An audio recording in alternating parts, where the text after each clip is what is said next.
If you didn't have enough pleasure coming at you orally, you could actually watch us as well. Put on YouTube and watch the show live as well as listening to it. And I think you'll find that your day will improve immensely. In fact, why don't we just give another blast of Land of Hope and Glory while we decide to improve our lives immensely, because it gives me a great deal of pleasure just to listen to it.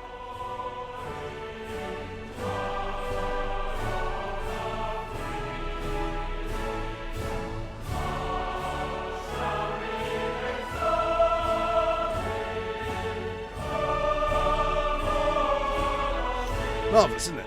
Just makes you feel good. Now, Helen Dale is an Australian by birth, so she may not feel quite as the same as I do listening to Land of Hope and Glory, but I'm hoping that she'll be at least slightly inspired by it. Helen, a very good morning to you. Morning, Mike. How are you? Very well indeed. My British hymn banger is actually "I Vow to Thee, My Country." Yes. That's my preferred banger, the one they played at Churchill's funeral. Right. But, I mean, there is something wonderful about those types of pieces of music that just give you they kind of uplift you. And also the one that the way that I really like playing it is just because I know that it annoys all of these woke lefties, who think that it's all about the British Empire and how horrible we all were.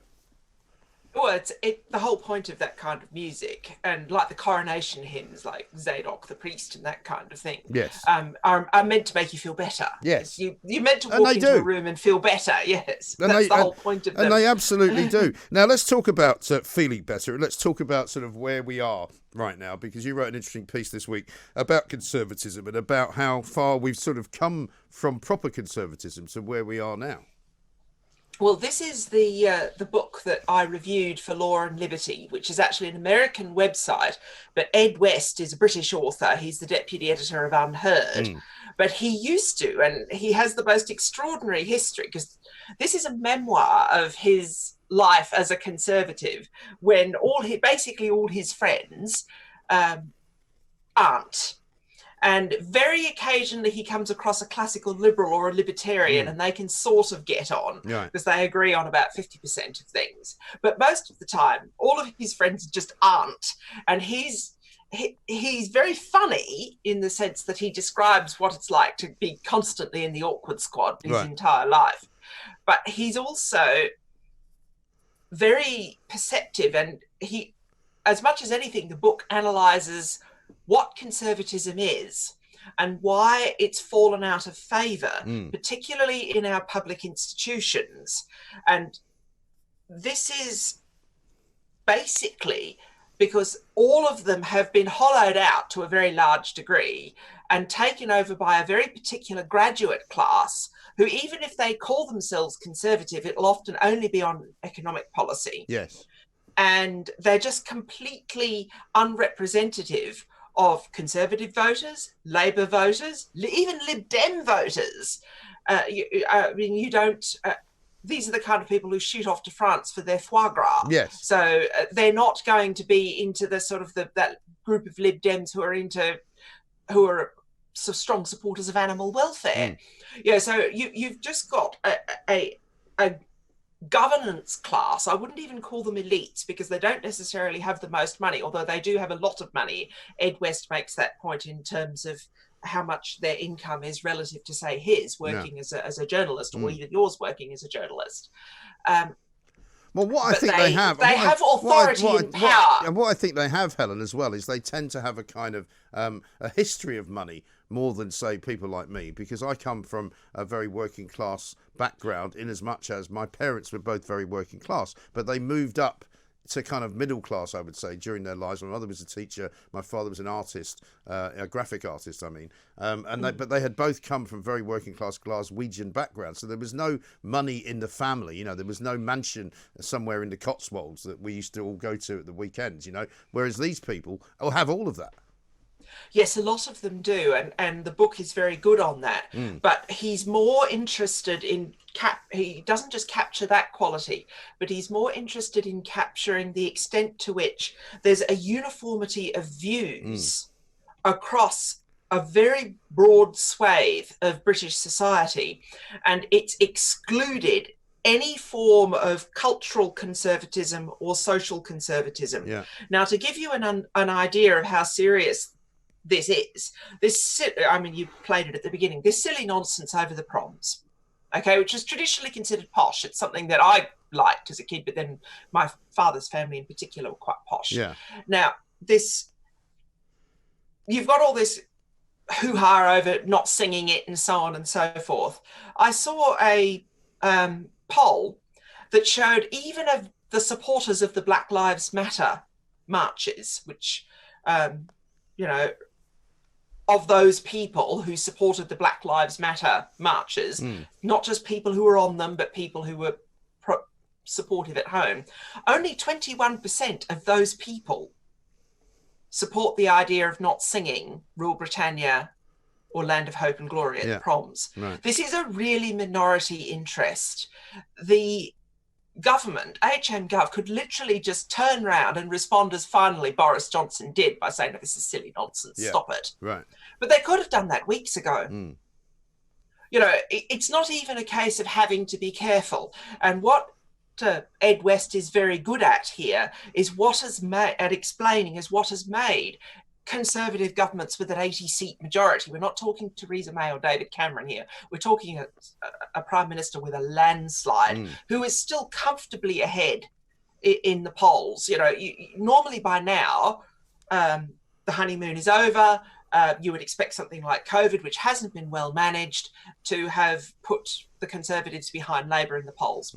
They're still polling roughly what they were in December 2019. Right. So you've got this government with a huge majority, and it's not just saying, "Oh, that's silly nonsense, go away." Yeah. Because that is the appropriate response to this, and that's what Ed West captures so well. Is because of that governance class. They take all this nonsense seriously, and they don't find out until they go chapping on doors, as people did in December 2019, and got people on the doorstep saying, oh, Jeremy Corbyn hates Jews, or saying, oh, he got up and announced his pronouns. That's a load of nonsense. Right. You know, they're just...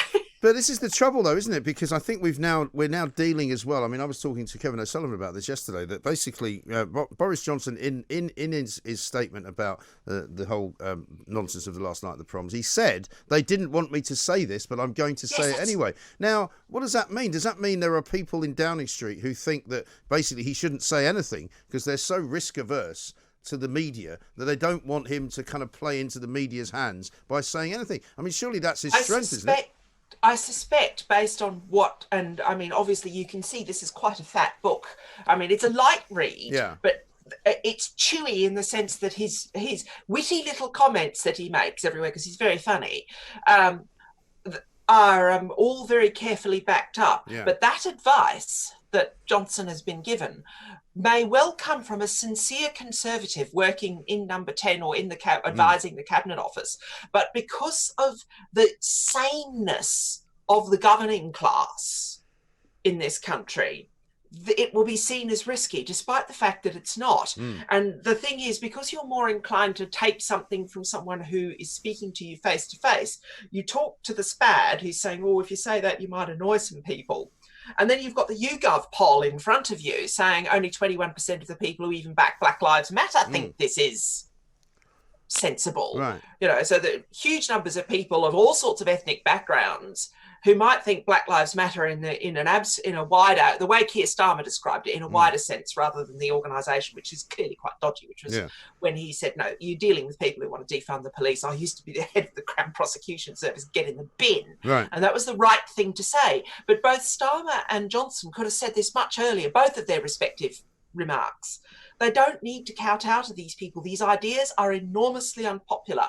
Where they are popular is in the governance class, and Ed West talks about the extent to which Conservatives have, of even quite a mild sort, have just been chased out of the governance class. Right. So you've got all this silly nonsense, you've got all this woke nonsense running around the civil service, despite the fact that it's making a political argument and we're supposed to have a neutral civil service. You know, there was an article, there was an article in The Critic about this. Yeah. I mean, this kind of thing. And it is to do with people who think they have a politics But before their politics is this incredible uniformity of values. And I mean, obviously, because he's worked for many years and he's been a lobby hack, that kind of thing, he describes the experience in his book of what it's like, where he is literally often the only one. And the point is, because he admits he's quite a softly spoken person and disinclined to do the classic dinner party. You hear these horror stories of people's dinner parties heading south and huge arguments. He's disinclined to do that. He won't do that. He doesn't want to go around being a discourteous, badly behaved person. But I'm having read your piece and not the book, but I've deduced some of the things that are in the book. He seems to also be saying that basically kind of social conservatism has all but disappeared from public life, in as much as, you know, you don't very often hear people who are anti-abortion, who are pro-life rather than pro-choice. You know, basically everybody kind of, if you tap any politician on the shoulder and say, what do you think about abortion? And they all go, it's a woman's right to choose. That's all they ever say. They don't know, there's nobody saying anything else. Yes, so social conservatism and cultural conservatism have greatly diminished. He makes a pretty compelling case that social conservatism shot itself in the foot with the hypocrisy. I mean, the whole back to basics thing, I mean, it is just fatal. And what's good about Ed West is that he's very frank about this. He says, you know, when you're being written up as back to basics in Viz and being caught cottaging, or you know, with a mouthful of orange peel and all of this silly nonsense, it's very hard for people to take you seriously. But the problem is cultural conservatism, which is the stuff you've been talking about, like immigration issues, which were and are hugely important to people and played a large role in the Brexit vote. Not the only role, but a significant role. We have to acknowledge that, particularly in the North and Midlands. So you've just got this situation where cultural conservatism, which has always been a bigger part of British conservatism than the social conservatism that you get in America, has been scooped up with the social conservatism. No one's ever proven those people hypocritical. They're just making an argument. I set it out last week on The Independent Republic about how a country does this on a bipartisan basis and solves the issue. And I mean, if Australia can do this, and the Labor Party in Australia can participate in this, have this adult conversation as they did over a number of years, then it can happen in this country as well. And you just have to be willing to turn round, whether it's over little things like the proms or big things like my immigration, post-Brexit immigration policy, and say, no, you are completely unrepresentative. You know, we won an election. This is what's in our manifesto. We are going to deliver it, and you're going to deliver it, or there's the door. And I think a lot of people have seen the last night of the proms, quite rightly, as you say, as a slight distraction and not very big of a deal. However, kind of the final straw. People have seen it as like, all right, that's enough. All right, forget it. You've now gone too far. You've now got to the point where you don't want us to listen to a song which we've been listening to all our lives, which our parents listened to, which our grandparents listened to, which is a symbolic piece of music. It's not the end of the world if we never hear it again, but stop messing about with our culture. Well, yes, I mean, particularly Rule Britannia, which really does have strong naval history. It was written in 1745. It's quite an old song, and it's hortative. It's hortatory, in the sense that it's people put S on the end of rules, and they shouldn't. It's rule the waves. It's the Navy at that time had significant challenges from the Dutch Republic, particularly the Dutch Republic from Spain. The Navy still had significant challenges, and so it was hortative. And the other thing that it was written during the relevant period is that Britons never will be slaves doesn't refer only to the American idea of the slave trade. We need to get this out of our heads and stop importing all this silly American history. A lot of it refers to the Barbary Corsairs, which was when North Africa was under the control of the Ottoman Empire, and their favourite party trick was to capture people from European coastal communities and enslave them in North Africa, and the women would finish up in harems and the males would be galley slaves. That was traditionally what was going on. Now, the Barbary Corsairs, the Second Barbary War, wasn't completed until 1815. Rule Britannia is written in 1745. And one of the things that was emerging in the period when the song was written was that both Britain and the Netherlands, because they were emerging naval powers, were much harder for the Barbary Corsairs to go to coastal communities and kidnap people and sell them into slavery. It still happened, most notoriously in Ireland and in County Cork, where my mother's family is from. An entire village, ironically called Baltimore, was actually enslaved. All of them. An entire Irish village was taken. Right. So people are just being even when they're talking about these songs, they're being completely ahistorical in their treatment of them. And also the whole Barbary Corsairs and the Barbary Pirates, this is going on at the same time as the Napoleonic Wars. So it gets occluded and people don't see that history. So, it's just ahistorical nonsense, a lot of what's being said. Right. And as far as the conservative notion that we started this conversation about, has that been lost forever, do you think? Will there ever be a return to a proper conservative party? Because, once again, when you see things about their, green policy, I sort of stand around shaking my head and go, well, what the hell are you doing? Who are you appealing to here? Now, I spoke to a very senior member of the Conservative Party the other week, and he said, look, the thing is, we've got to appeal to as many people as possible. And as much as it might be our kind of instinct to bat away the climate change people and Extinction Rebellion, we also know that if we appear to be more friendly towards that lot, they may actually vote for us. Well, there is, to be fair, and Ed West does make the point in this book, there is a tradition of environmentalism that is conservative. Hence, it used to be called conservation. Yeah. And that is a real tradition. Sir Roger Scruton wrote, and I think I've got it on my shelves here, Green Philosophy. Yeah. So there is a conservative way of capturing that environment vote. Right. But to be back to your headline question, though, about where has conservatism gone, Ed West is really pessimistic. He thinks because of the capture of institutions by a governance class, and they all basically agree with each other regardless of what they say their politics are, he thinks that conservatism is really stuffed unless you finish up with a situation, and this is not actually very good either. And the last part of his book, he goes into this.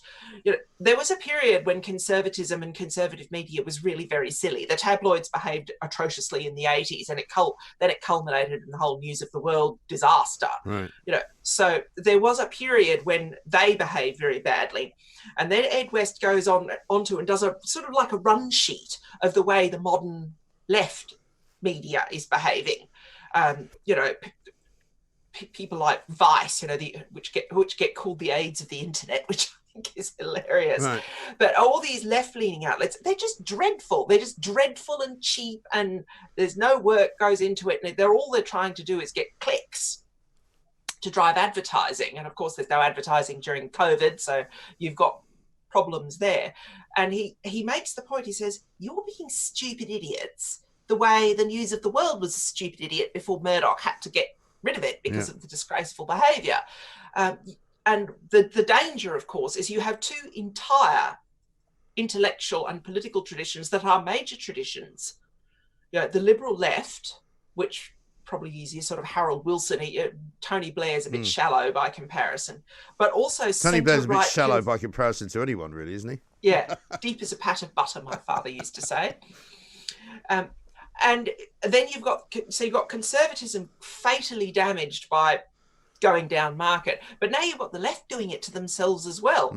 And he just talks about this ongoing culture war is just going to be even longer and more boring and hysterical as a result of people behaving at the worst of their tradition rather than the best of their tradition, basically. I think that's absolutely right. Hysteria is the order of the day. We're out of time, Helen, surprisingly. It seems to go very quickly these days. But listen, we'll be back with you next week. Thank you very much indeed. Helen Dale, writer, lawyer, political commentator, talking about conservatism, the truth about whether it will ever come back and whether this government will ever rediscover it. I'm not sure they will, to be honest. It's not necessarily a terrible thing, but I'd welcome your views on it. 0344 499 1000.